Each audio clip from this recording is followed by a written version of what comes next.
अतीक अहमद वो नाम जिसे सुनकर पूरा पूर्वांचल सहम जाता था। आज काल का चक्र ऐसा घूमा कि यूपी के मुख्यमंत्री योगी आदित्यनाथ ने माफिया को मिट्टी में मिलाने की कसम खा ली और एनकाउंटर के डर से उसकी बंधी गई है। विधानसभा में योगी के ऐलान से अतीक थर-थर कांप रहा था और उसी कानून का दरवाजा खटखटा रहा है जिसकी उसने कभी परवाह नहीं की। कोर्ट से गुहार लगा रहा है कि यूपी पुलिस मेरा एनकाउंटर कर देगी। सुरक्षा की गुहार लगाते हुए कह रहा है कि पुलिस की गाड़ी में मुझे कहीं न ले जाया जाए, पूछताछ भी वीडियो कॉन्फ्रेंसिंग के जरिए ही की जाए। अतीक अहमद अपराधियों की राजनीति में आने का वो स्याह पन्ना है जिससे भारतीय लोकतंत्र का एक पूरा अध्याय कलंकित है। बात शुरू से शुरू करते हैं, यानी अतीक के पैदा होने से। अतीक का जन्म आज के प्रयागराज और तब के इलाहाबाद में 10 अगस्त 1962 को हुआ। पिता फिरोज अहमद तांगा चलाकर गुजर बसर करते थे, तो जाहिर है कि घर की माली स्थिति बहुत अच्छी नहीं थी। महज 17 साल की उम्र में ही अतीक ने हत्या के मुजरिम के रूप में जुर्म की दुनिया में एंट्री मारी। इसके बाद अतीक तेजी से जुर्म की सीढ़ियां चढ़ने लगा। 21 से 22 की उम्र में आते आते अतीक इलाहाबाद में चकिया का बड़ा गुंडा बन गया और रंगदारी का उसका धंधा चल निकला। लेकिन अतीक इतने भर से खुश नहीं था, क्योंकि उस समय इलाहाबाद के पुराने इलाके में चांद बाबा का खौफ हुआ करता था। अतीक को अपराध की दुनिया का सरताज बनना था और चांद बाबा उसके रास्ते का सबसे बड़ा कांटा था। पुलिस और नेता दोनों चांद बाबा के खौफ को खत्म करना चाहते थे। ये अतीक के लिए मौका था। चांद बाबा के खात्मे के लिए उसे खाकी और खादी दोनों का ही साथ मिल गया। इसके बाद अतीक इस कदर बेलगाम हो गया कि पुलिस के लिए ही नासूर बन गया। सन 1986 में पुलिस ने एक दिन अतीक को उठा लिया और थाने ले आई। शोर मच गया कि पुलिस अतीक का एनकाउंटर कर देगी। घर वाले अतीक को बचाने के लिए कांग्रेस के एक सांसद की शरण में पहुंचे और दिल्ली से लखनऊ होते हुए इलाहाबाद फोन पहुंचा। पुलिस को मजबूरन अतीक को छोड़ना पड़ा। इस घटना के बाद अतीक को यह बात समझ आ गई कि अपराध की दुनिया में बादशाहत बनाने के लिए सियासत का सादा लिबास ओढ़ना होगा। इधर इलाहाबाद पुलिस भी अतीक नाम के कांटे को हमेशा के लिए निकालने की तैयारी में लगी थी। यह बात अतीक को भी समझ में आ चुकी थी कि बाहर उसे पुलिस खत्म कर देगी, तो एक पुराने मामले में जमानत तोड़वाकर उसने सरेंडर कर दिया और बाहर अपने लोगों के जरिए वह यह बात फैलाने में सफल हो गया कि पुलिस के कहर की वजह से अतीक बर्बाद हो गया। इससे लोगों में सहानुभूति पैदा हो गई। 1 साल बाद अतीक जेल से बाहर आ गया तो उसकी यह धारणा मजबूत हो चुकी थी कि जान और अपराध का साम्राज्य बचाना है तो सियासत में कूदना पड़ेगा। यहाँ उसे साथ मिला उसी कांग्रेसी सांसद का जिसकी वजह से पहली बार उसकी जान बची थी। उसने लोगों की सहानुभूति का फायदा उठाया और सन 1989 के विधानसभा चुनाव में इलाहाबाद पश्चिम से निर्दलीय पर्चा भर दिया। यहाँ उसका सीधा मुकाबला चांद बाबा से हुआ, लेकिन अतीक भारी पड़ा और विधायक बन गया।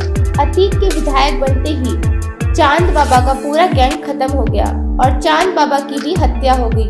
जाहिर है आरोप अतीक पर लगा।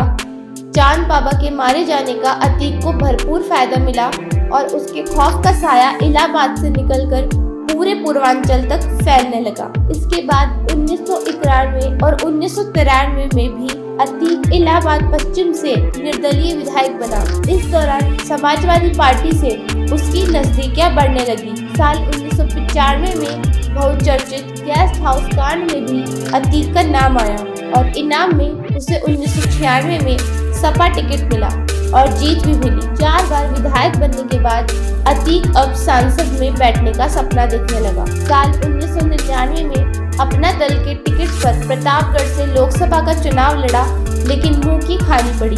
2002 में अपनी पूरी इलाहाबादी पश्चिमी सीट से अतीक 5वीं बार विधायक बना, पर संसद जाने की बेकरारी उसे चैन से बैठने नहीं दे रही थी। 2004 के लोकसभा चुनाव में अतीक अहमद सपा के टिकट पर इलाहाबाद की फूलपुर सीट से चुनाव जीत गया। इससे इलाहाबाद पश्चिम सीट खाली हो गई, जिससे वह अपने छोटे भाई अशरफ को चुनाव लड़ाने की तैयारी करने लगा। इधर अशरफ के खिलाफ बसपा ने राजू पाल को टिकट दे दिया और वह 4000 वोटों से भी जीत गया।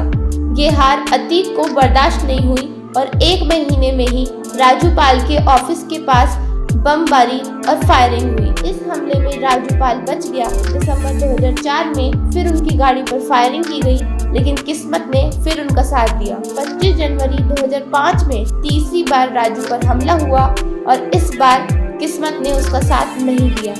19 गोलियों से छलनी हो चुका राजू का शरीर जब अस्पताल पहुंचा तो डॉक्टरों ने उसे मृत घोषित कर दिया। वर्ष 2007 में मायावती की पूर्ण बहुमत वाली सरकार बनी और सपा ने भी अतीक को पार्टी से निकालकर अपना पल्ला झाड़ लिया। यही अतीक के जीवन का टर्निंग पॉइंट साबित हुआ। राजूपाल की पत्नी पूजा पाल उसके भाई अशरफ को चुनाव में हरा चुकी थी और मायावती ने अतीक को मोस्ट वांटेड घोषित करके ऑपरेशन अतीक शुरू कर दिया।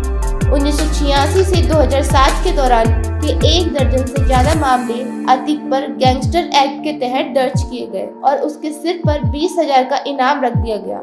उसकी करोड़ों की संपत्ति सीज कर दी गई, बिल्डिंगें गिरा दी गई। इसके बाद उसे दिल्ली से गिरफ्तार कर लिया गया। समय बीतता गया और अगले विधानसभा चुनाव का वक्त आ गया। साल 2012 में विधानसभा चुनाव लड़ने के लिए उसने अपना दल से पर्चा भरा और इलाहाबाद हाई कोर्ट में बेल की अर्जी दर्ज की।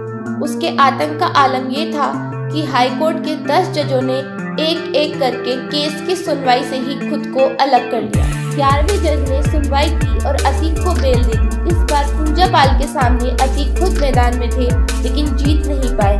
हालांकि राज्य में एक बार फिर सपा की सरकार बन गई। यह अतीक के लिए मन की मुराद पूरे होने जैसा था। 2014 के लोकसभा चुनाव में उसे सुल्तानपुर से टिकट मिला, लेकिन सपा में ही विरोध हो गया और उसे श्रावस्ती शिफ्ट कर दिया गया, जहां भाजपा के रतन मिश्रा ने उसे हरा दिया। इस बीच मुलायम सिंह परिवार में अपनी खींचतान शुरू हो चुकी थी, जो आगे चलकर अतीक के लिए मुसीबत का सबब बनने वाली थी।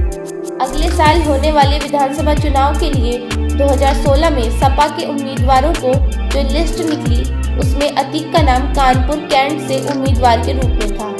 22 दिसंबर को अतीक 500 गाड़ियों के काफिले के साथ कानपुर पहुंचा। आलम ये था कि जिधर से काफिला गुजरता जाम लग जाता। तब तक अखिलेश यादव सपा के राष्ट्रीय अध्यक्ष बन चुके थे और उन्होंने साफ कर दिया कि उनकी पार्टी में अतीक के लिए कोई जगह नहीं है। अतीक पार्टी से बाहर कर दिया गया। कॉलेज में तोड़फोड़ करने और अधिकारियों को धमकाने के मामले में हाई कोर्ट ने सख्ती दिखाते हुए पुलिस को फटकार लगाई और अतीक को गिरफ्तार करने का आदेश दिया। चुनाव से 1 महीने पहले फरवरी 2017 में अतीक को गिरफ्तार कर लिया गया। सारे मामलों में उसकी जमानत रद्द हो गई और तब से अतीक जेल में है। कानून के साथ आंख मिचोली का खेल खेल रहे अतीक के ताबूत में आखिरी कील योगी सरकार के रूप में आई। योगी के सीएम बनते ही अतीक के खिलाफ कई मामलों में जांच शुरू हो गई। इसके बाद से लेकर अब तक अतीक की सैकड़ों करोड़ रुपए से ज्यादा की गैर कानूनी संपत्तियों पर बुलडोजर चल चुका है। अतीक का भाई अशरफ भी मरियाडीह डबल मर्डर मामले में जेल में बंद है। इस बीच एक सप्ताह पहले राजूपाल हत्याकांड के गवाह उमेश पाल की इलाहाबाद में हत्या हो गई। साथ ही उसके 2 सुरक्षाकर्मी भी मारे गए। आरोप फिर एक बार अतीक और उसके लोगों पर है।